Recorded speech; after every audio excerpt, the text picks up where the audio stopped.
الحمد لله رب العالمين والعاقبة للمتقين والصلاة والسلام على أشرف الأنبياء والمرسلين وعلى آله وصحبه أجمعين اما بعد درود پاک کا نذرانہ پیش کیجئے صلی اللہ علی النبی الأمی وآلہ صلی اللہ علیہ وسلم صلاة و سلاما علیک یا سیدی یا حبیبی یا رسول اللہ صلی اللہ تعالی علیہ وسلم۔ قرآن شریف کا ہر حرف حقیقت ہے اور سچا ہے، اور قرآن کریم نے جن باتوں کا ذکر فرمایا، بالخصوص جو غیب کی باتیں قرآن شریف نے بتائی، وہ حرف بحرف صادق ہوئی، صادق آ رہی ہے، اور قیامت تک یہ سچائی دنیا کے سامنے ظاہر اور باہر ہوگی۔ انہی علم غیب میں سے جس کا ذکر اللہ تعالیٰ نے قرآن شریف میں فرمایا، غیب کی جو خبریں قرآن شریف نے ہمیں بتائیں، ان میں سے ایک یہ بات تھی کہ رومی مغلوب ہو کر پھر غالب ہوں گے، جس کا ذکر سورہ روم میں اللہ تعالیٰ نے فرمایا تھا۔ اس کا پس منظر کیا تھا وہ آج ہم سنتے ہیں۔ بسم اللہ الرحمن الرحیم۔ فارس اور روم کی دونوں سلطنتوں میں جنگ چھڑی ہوئی تھی، اور چونکہ اہل فارس مجوسی تھے، آگ کے پرستش تھے، اس لیے عرب کے مشرکین ان کا غلبہ پسند کرتے تھے۔ فارس ایرانی لوگ یہ آگ کی پوجا کرتے تھے، اور مشرکین مکہ یہ بتوں کی پوجا کرتے تھے، اس لیے یہ چاہتے تھے کہ مشرکین ہی غالب رہیں۔ اور رومی لوگ یہ اہل کتاب میں سے تھے، نصرانی تھے، اور رومی چونکہ اہل کتاب تھے اس لیے مسلمانوں کو ان کا فتح یاب ہونا اچھا لگتا تھا۔ خسرو پرویز بادشاہ فارس اور قیصر روم دونوں بادشاہوں کی فوجیں سرزمین شام کے قریب معرکہ آرا ہوئیں، اور گھمسان کی جنگ کے بعد اہل فارس غالب ہوئے۔ مسلمانوں کو یہ خبر بڑی گرا گزری، اور کفار مکہ اس خبر سے مسرور ہو کر مسلمانوں سے کہنے لگے کہ تم بھی اہل کتاب، اور رومی نصارہ بھی اہل کتاب، اور اہل فارس بھی آتش پرست، اور ہم بھی بت پرست، ہمارے بھائی تمہارے بھائیوں پر غالب ہو گئے۔ اگر ہماری تمہاری جنگ ہوئی تو اسی طرح ہم بھی تم پر غالب ہو جائیں گے۔ تو اس موقع پر قرآن شریف کی یہ آیتیں نازل ہوئیں جن میں غیب کی خبر دی گئی۔ الف لام میم غلبت الروم فی ادنى الارض وهم من بعد غلبهم سيغلبون في بضع سنين۔ رومی مغلوب ہوئے پاس کی زمین میں، اور اپنی مغلوبی کے بعد عنقریب غالب ہوں گے چند برس میں۔ حضرت سیدنا ابو بکر صدیق رضی اللہ تعالیٰ عنہ نے ان آیات کو سن کر کفار مکہ میں یہ اعلان کرا دیا کہ خدا کی قسم رومی اہل فارس پر غلبہ پا جائیں گے، لہٰذا اے اہل مکہ تم اس وقت کے نتیجہ جنگ سے خوشی نہ مناؤ، چونکہ بظاہر رومیوں کے فتح یاب ہونے کے اسباب دور دور تک نظر نہ آتے تھے، اس لیے ابی بن خلف اور آپ کے بالمقابل کھڑا ہو گیا، اور آپ کے اور اس کے درمیان 100 اونٹ کی شرط لگ گئی کہ اگر 9 سال کے اندر رومی غالب نہ آئے تو حضرت ابو بکر صدیق رضی اللہ تعالیٰ عنہ 100 اونٹ دیں گے، اور اگر رومی غالب آ جائیں گے تو ابی بن خلف 100 اونٹ دے گا۔ اس وقت تک جوا اسلام میں حرام نہیں ہوا تھا۔ خدا کی شان کے ساتھ ہی برس میں قرآن کی اس غیبی خبر کی صداقت کا ظہور ہو گیا، اور خالص صلح حدیبیہ کے دن سن 6 ہجری میں رومی اہل فارس پر غالب ہو گئے، اور رومیوں نے مدائن میں گھوڑے باندھے اور عراق میں رومیہ نامی شہر بسایا،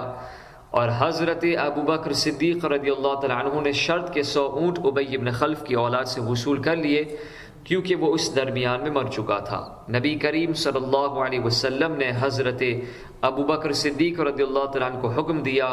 کہ شرط کے اونٹوں کو جو انہوں نے ابی بن خلف کی اولاد سے وصول کیے ہیں سب صدقہ کر دیں، اور اپنی ذات پر کچھ بھی صرف نہ کریں۔ تو اس سے ہمیں کیا سبق ملتا ہے کہ فارس و روم کی جنگ میں رومی اس درجہ شکست کھا چکے تھے کہ ان کی عسکری طاقت ہی فنا ہو گئی تھی، اور بظاہر ان کے فتح یاب ہونے کا کوئی امکان ہی نہیں تھا۔ مگر 7 ہی برس میں رومیوں کو ایسی فتح حاصل ہو گئی کہ کوئی اس کو سوچ بھی نہیں سکتا تھا۔ رسول اللہ صلی اللہ علیہ وسلم کی یہ غیبی خبر آپ کی صحت نبوت اور قرآن کریم کے کلام الہی ہونے کی روشن دلیل ہے۔ سبحان اللہ، سچ ہے، 1000 فلسفیوں کی چنا چنی بدلی، خدا کی بات بدلنی نہ تھی، نہیں بدلی۔ ایک اور غزوے کا ذکر، جنگ کا ذکر اللہ تعالیٰ نے قرآن شریف میں ذکر فرمایا جس کا نام غزوہ احزاب ہے۔ اس کا مختصر سا تذکرہ آپ کے سامنے پیش کریں گے۔ غزوہ احزاب سن 4 یا سن 5 ہجری میں پیش آیا۔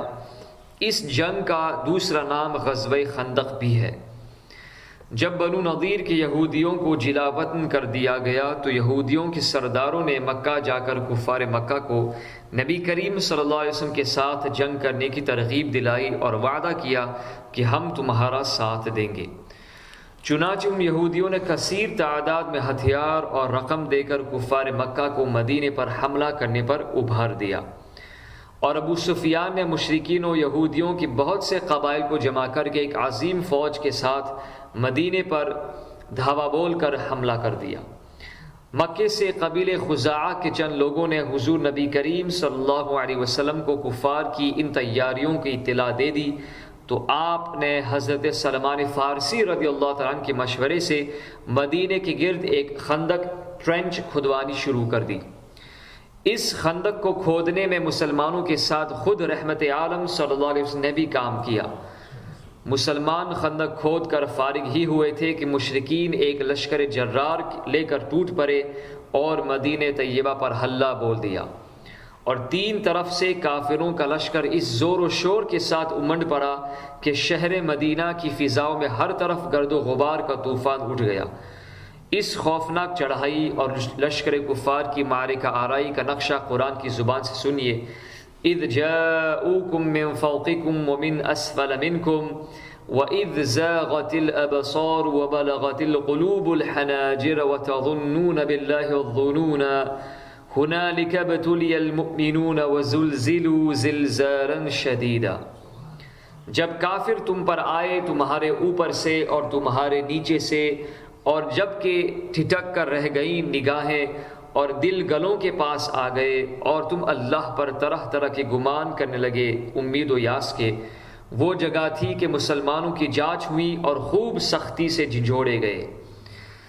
اس لڑائی میں منافقین جو مسلمانوں کے دوش بدوش کھڑے تھے وہ کفار کے ان لشکروں کو دیکھتے ہی بزدل ہو کر پھسل گئے، اور ان کے نفاق کا پردہ چاک ہو گیا، ان کا نفاق بالکل ظاہر ہو گیا، اور وہ جنگ سے جان چرا کر اپنے گھروں میں چھپ کر بیٹھنے رہنے کی اجازت طلب کرنے لگے۔ لیکن اسلام کے سچے جانثار مہاجرین و انصار اس طرح سینہ سپر ہو کر ڈٹ گئے کہ کوہ سلا اور کوہ احد کی پہاڑیاں سر اٹھا اٹھا کر ان مجاہدین کی اولو العزمیوں اور جانثاریوں کو حیرت کی نگاہ سے دیکھنے لگیں۔ ان فداکاروں کی ایمانی جرأت اور اسلامی شجاعت کی تصویر صفحات قرآن پر بصورت تحریر اللہ تعالیٰ قرآن شریف میں ارشاد فرماتا ہے، وَلَمَّا رَأَى الْمُؤْمِنُونَ الْأَحْزَابَ قَالُوا هَذَا مَا وَعَدَنَا اللَّهُ وَرَسُولُهُ وَصَدَقَ اللَّهُ وَرَسُولُهُ وَمَا زَادَهُمْ إِلَّا إِيمَانًا وَتَسْلِيمًا۔ اور جب مسلمانوں نے کافروں کے لشکر دیکھے بولے یہ ہے وہ جو ہمیں وعدہ دیا تھا اللہ اور اس کے رسول نے، اور سچ فرمایا اللہ اور اس کے رسول نے، اور اس سے انہیں نہ بڑھا مگر ایمان اور اللہ کی رضا پر راضی ہونا۔ یعنی یہ لشکر جلال کو دیکھنے کے باوجود بھی ان کے پاؤں نہیں پھسلے، بلکہ مزید ان کی ایمانی قوت میں حوصلہ بڑھا، ان کا ایمان مزید بڑھ گیا۔ کفار نے جب مدینے کے گرد خندق کو حائل دیکھا تو حیران رہ گئے اور کہنے لگے کہ یہ تو ایسی تدبیر ہے کہ جس سے عرب کے لوگ اب تک ناواقف تھے۔ بہرحال کافروں نے خندق کے کنارے سے مسلمانوں پر تیر اندازی اور سنگ باری یعنی پتھر مارنا شروع کر دی۔ کہیں کہیں سے کافروں نے خندق کو پار بھی کر لیا اور جم کر لڑائی بھی ہوئی۔ مسلمان کافروں کے اس محاصرے سے گو پریشان تھے، مگر ان کے عزم و استقلال میں بال برابر بھی فرق نہیں آیا۔ وہ اپنے اپنے مورچوں پر جم کر دفاعی جنگ لڑتے رہے، اچانک ایک دم اللہ تعالیٰ نے مسلمانوں کی اس طرح مدد فرمائی کہ ناگہاں مشرق کی جانب سے ایک ایسی طوفان خیز اور ہلاکت انگیز شدید آندھی آئی جو قہر قہار اور غضب جبار بن کر لشکر کفار پر خدا کی مار بن گئی۔ دیگیں چولہوں سے الٹ پلٹ ہو کر ادھر ادھر لڑک گئی، خیمے اکھڑ اکھڑ کر اڑ گئے اور ہر طرف گھٹا ٹوپ اندھیرا چھا گیا، اور شدید سردی کی لہروں نے کافروں کو جھنجھوڑ ڈالا۔ پھر اللہ تعالیٰ نے فرشتوں کی فوج بھیج دی جن کے رعب اور دبدبے سے کفار کے دل لرز گئے اور ان پر ایسی دہشت و وحشت سوار ہو گئی کہ انہیں راہ فرار اختیار کرنے کی سوا کوئی چارہ نہیں نہ رہا۔ چنانچہ لشکر کفار کی سپہ سالار ابو سفیان نے ہانپتے کانپتے ہوئے اپنے لشکر میں اعلان کر دیا کہ راشن ختم ہو چکا ہے اور موسم نہایت خراب ہے اور یہودیوں نے ہمارا ساتھ چھوڑ دیا ہے، لہٰذا اب مدینے کا محاصرہ بیکار ہے۔ یہ کہہ کر کوچ کا نقارہ بجا دیا اور بہت سا سامان چھوڑ کر میدان جنگ سے بھاگ نکلا، اور دوسرے قبائل بھی تتر بتر ہو کر ادھر ادھر بھاگ گئے، اور 15 یا 24 روز کے بعد مدینے کا مطلع کفار کے گرد و غبار سے بالکل صاف و شفاف ہو گیا۔ تو غزوہ احزاب کی یہی وہ آندھی ہے جس کا ذکر خداوند قدوس نے قرآن عظیم میں اس طرح فرمایا، یا ایھا الذین آمنوا اذکروا نعمت اللہ علیکم اذ جاءتکم جنود فارسلنا علیہم ریحا وجنودا لم تروها۔